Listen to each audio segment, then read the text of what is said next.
বাংলাদেশের মুসলিম জাতির ঈমানকে ধ্বংস করার জন্য, এদেশের মানুষের আল্লাহ এবং আল্লাহর রাসূলের প্রতি যে ভালোবাসা আছে তা বিতর্কিত করার জন্য, মানুষের অন্তর থেকে আল্লাহর ভালোবাসা দূর করার জন্য এক গভীর চক্রান্ত শুরু হয়েছিল সেই 2013 সালে। আপনারা জানেন, গণজাগরণ মঞ্চের নামে একটি নাস্তিক জাগরণ আন্দোলন শুরু হয়েছিল। এদের মূল কাজ ছিল আল্লাহ এবং আল্লাহর রাসূলের যে ভালোবাসা দেশের মানুষের অন্তরে আছে, সেই ভালোবাসা দূর করে আল্লাহর রাসূলের বিরুদ্ধে ঘৃণা তৈরি করা।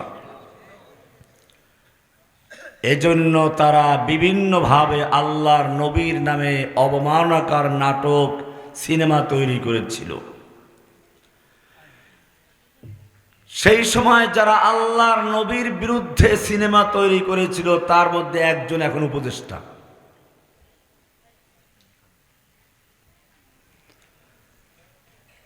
আমরা জানি যেই হিন্দুরা কাল পর্যন্ত মুসলিমদের কাছে আশ্রয় প্রার্থনা করেছিল, সেই মুসলিমরা এখন সেই ইহুদিরা, সেই হিন্দুরা আজকে মুসলিম জাতিকে চ্যালেঞ্জ করে স্লোগান দিচ্ছে, গো হামারি মাতা হ্যায়, তুম উসকো খাতা হ্যায়, তুমকো চাহিয়ে কবরস্তান ইয়া ভেজেঙ্গে পাকিস্তান। আমি দেওবন্দে পড়াশোনা করেছি 91-92-তে, 1991-92-তে। বাবরি মসজিদ ভাঙ্গার প্রেক্ষাপট তখন তৈরি হয়েছিল। 92-তে বাবরি মসজিদ ভাঙ্গা হয়। সরাসরি তারা স্লোগান দিত, হিন্দু হিন্দি হিন্দুস্তান, জবন ভেজো পাকিস্তান। জবন মানে মুসলমান, এদেরকে পাকিস্তান পাঠিয়ে দাও। মুসলিমদেরকে দিনে দুপুরে গরুর মতো পিটিয়ে পিটিয়ে হত্যা করা হয়েছে। মুসলিমদের ব্যবসা বাণিজ্যের প্রতিষ্ঠানে আগুন জ্বালিয়ে দেওয়া হয়েছে। মুসলিম অধ্যুষিত জনপদ বাংলাদেশে দাওয়াত দিয়ে সম্মান প্রদর্শন করা হয়েছে। কারণ সম্মান তো করতে হবে, স্বামী স্ত্রীর সম্পর্ক। যে হিন্দুরা এদেশের মুসলমানদের পায়খানা পেশাবখানা পরিষ্কার করত, আজকে সে হিন্দুদের এত বড় সাহস হয়ে গেছে, দিনে দুপুরে একজন মুসলমানকে হত্যা করেছে, জবাই করেছে। এটা কিসের আলামত? আমি সেই 13 সাল থেকেই বলেছিলাম, এদেশের মুসলিমদের অন্তরের থেকে আল্লাহর আস্থা, ঈমান নষ্ট করার জন্য সেই পলাতক প্রধানমন্ত্রী মন্দির গিয়ে বলেছিল, আমরা জানি মা দুর্গা দেবী প্রতি বছর কোনো না কোনো বাহনে চড়ে আসে, আর এবার নাকি এসেছে গজে চড়ে। আর আমরা জানি গজে চড়ে আসলে দেশে ফলে ফসলে পরিপূর্ণ হয়ে যায়। বাস্তবে তাই হয়েছে। দুর্গা দেবীর আগমনের কারণে ওই বছর নাকি ফসল বেশি হয়েছে। আমি প্রতিবাদ করে বলেছিলাম, মক্কার আবু জাহেল, আবু লাহাব আকীদার চেয়ে অনেক ভালো ছিল। কিন্তু আমাকে সেই বক্তব্যের জন্য জেলখানায় ঢুকিয়ে দেওয়া হলো। আল্লাহর নবীকে গালিগালাজ করা হয়েছিল। আমি বলেছিলাম, তোমার বাবার জন্য আইন করছো, তোমার বাবাকে কেউ গালি দিলে, প্রথমবার গালি দিলে 14 বছরের সাজা, দ্বিতীয়বার কেউ যদি গালি দেয় তাহলে যাবজ্জীবন সাজা। আমি বলেছিলাম, তোমার কাছে তোমার বাবার মর্যাদা আছে, ঠিক আছে থাকুক, কিন্তু জেনে রাখবে তোমার কাছে তোমার পিতার যত মর্যাদা, যত মূল্য, আমি একজন মুসলিম হিসেবে আমার আল্লাহ এবং রাসূলের মর্যাদা তার চেয়ে লক্ষ কোটি গুণ বেশি। তোমার পিতার জন্য যদি আইন করতে পারো আর আমার রাসূলকে নিয়ে যারা গালিগালাজ করে তাদেরকে নিরাপত্তা দাও, তাহলে জেনে রাখবে আল্লাহর নবীর দুশমনদের আল্লাহর জন্য থাকার অধিকার থাকবে না, তাদেরকে ভিসা দিয়ে দুনিয়া থেকে বিদায় করে দেওয়া হবে। কিছু যুবকেরা আলহামদুলিল্লাহ সে সময় জীবনের ঝুঁকি নিয়ে এই নাস্তিক জাগরণের মোকাবেলা করেছিল, নাস্তিকগুলোকে তাদের পাওনা চুকিয়ে দিয়েছিল, তাদেরকে বুঝিয়ে দিয়েছিল আল্লাহ এবং আল্লাহর রাসূলকে যারা গালিগালাজ করে, কটূক্তি করে, তাদের আল্লাহর জমিনে থাকার কোনো অধিকার থাকে না, তাদের কবর অবশ্যই দিতে হবে। তারা কবর দিয়ে ছেড়েছিল। সৌভাগ্য এই রায়পুরাবাসীর, রায়পুরার যুবকরাও সে পরীক্ষায় পাশ করেছে, কিন্তু দুর্ভাগ্য যারা বাইরে আছেন তাদের এখনো পর্যন্ত সেই ছেলেগুলো জেলে আছে। আমি আপনাদের পরিষ্কার বলতে চাই, আল্লাহর নবীর সাথে নবীকে যারা গালিগালাজ করেছিল তাদের মুখ বন্ধ করার জন্য, তাদের যথার্থ পাওনা যারা চুকিয়ে দিয়েছিল তাদেরকে অবিলম্বে মুক্ত করার জন্য আপনাদের মাঠে ময়দানে অবতীর্ণ হতে হবে, নতুবা কিয়ামতের মাঠে আল্লাহর নবীর সামনে জবাব দেওয়ার কোনো সুযোগ থাকবে না। এই এলাকার ছেলেরাও জেলে আছে,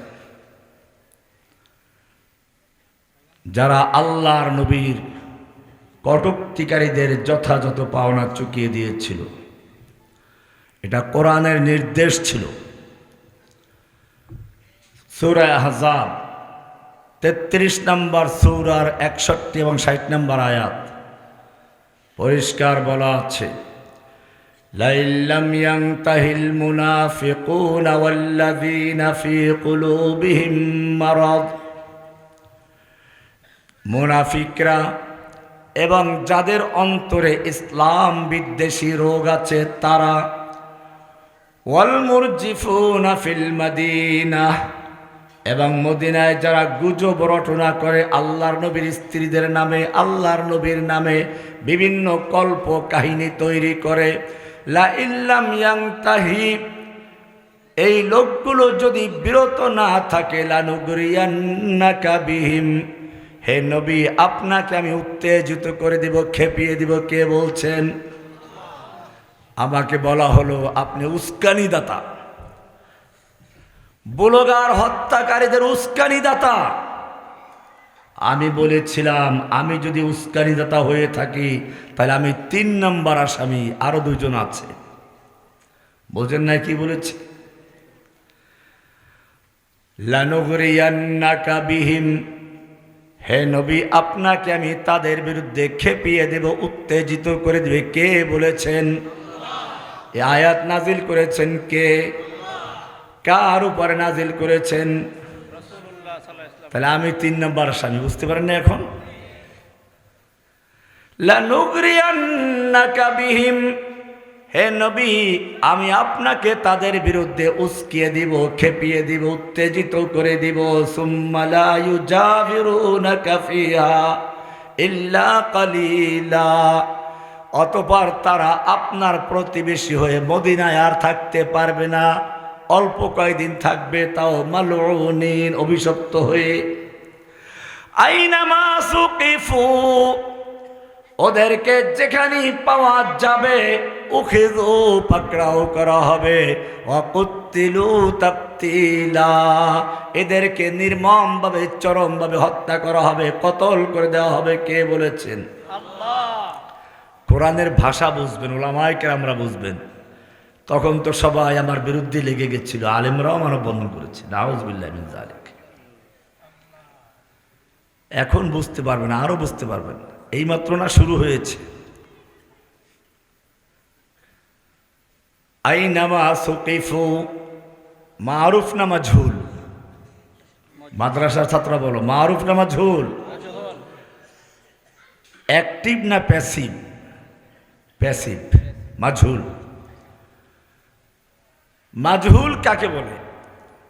মাজহুল বলা হয় মা লাম ইউসাম্মা ফাইলুহু, যার কর্তা উল্লেখ থাকে না, তাকে বলা হয় কি? মাজহুল। কোরআনের একটা বাচন ভঙ্গি আছে, অন্য অন্য বিধান সম্পর্কে মারুফ ব্যবহার করেছেন, অ্যাক্টিভ ব্যবহার করেছেন। উদাহরণস্বরূপ চোরের সম্পর্কে আল্লাহ বলেছেন ওয়াস-সারিকু ওয়াস-সারিকাতু ফাকতাউ আইদিয়াহুমা, চোর চাই পুরুষ হোক চাই নারী হোক ওদের হাত কেটে দাও। ফাকতাউ, তোমরা কেটে দাও। মারুফ, অ্যাক্টিভ ব্যবহার করা হয়েছে। এটা হচ্ছে রাষ্ট্রের কাজ, ব্যক্তিগত কোনো কাজ না। চোর ধরে আপনি হাত কাটতে পারবেন না, এটা রাষ্ট্রীয়, খেলাফতের পরে এটা রাষ্ট্র কাজ করবে। আয-যানিয়াতু ওয়াজ-যানি ফাজলিদু কুল্লা ওয়াহিদিন মিনহুমা মিয়াতা জালদা, ব্যভিচারী আর ব্যভিচারী নারী হোক পুরুষ হোক, অবিবাহিত হলে পরে ওদেরকে 100 দোররা মারো, তোমরা করো। এটাও রাষ্ট্রের কাজ, মারুফ ব্যবহার করা হয়েছে। কিন্তু যখন আল্লাহ এবং আল্লাহর রসুলের প্রসঙ্গ আসলো, আল্লাহ এবং আল্লাহর নবীকে নিয়ে কটূক্তি করার বিষয়টি চলে আসলো, তখন বলা হচ্ছে এখন আর মারুফ নয়, এখন মাজহুল, এখন অ্যাক্টিভ নয়, এখন প্যাসিভ। যে যেখানে পারো, আইনামা সুকিফু, ওদেরকে যেখানেই পাওয়া যাবে, উখিযু, ওদেরকে পাকড়াও করা হবে।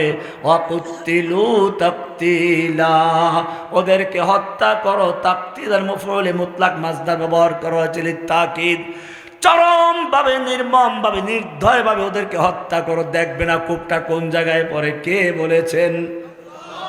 নাকি আমি বলেছি? এটা কোনো তাফসীরও করছি না, অর্থ তর্জমা করছি। এ পর্যন্তই বলে ক্ষান্ত হন না। আপনি বলতে পারেন এটা নবীর যুগে ছিল,